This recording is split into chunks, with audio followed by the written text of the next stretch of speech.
אתה מסתכל על חיי הימין של הדורבנים. כן. חבר'ה, לדורבן יש יכולת לעשות את זה בשלט רחוק. זאת אומרת, הוא לא חייב להתקרב יותר מדי. אידיאלי, נכון? אידיאלי מבחינתנו הבנים. בואו, אבל כאילו כזה. משפריץ רחוק? לא צריך.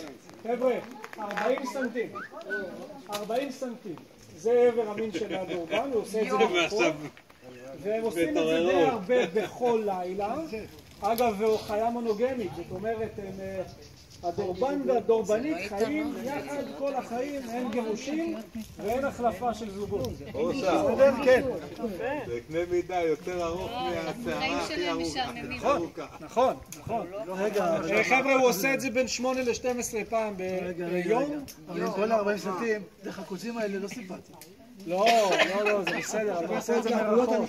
אתה עושה את זה מרחוק. אבל גברים, אתם לא צריכים להשפיל מבט, יש גם כאלה, מה לעשות? הכרתי אחד בן 80 ומשהו, אני עושה 50 שנה לאשתו, שאלתי אותו מה לעשות. אז הוא אומר, אנחנו פעמיים בשבוע הולכים למסעדה, היא ביום שלישי ואני ביום חמישי. כל יום הולכים לישון ב-11, יחד, היא בחדר שלה ואני בחדר שלה. ככה, חי דורבן. אז זה עובד, תראה, עד גיל 80. יש לי שאלה, דורבן, יש עם ABS ובלי ABS?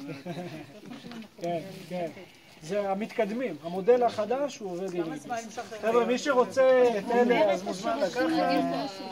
מאיפה השם נחל סחבי? בואו, נרד למטה נדבר.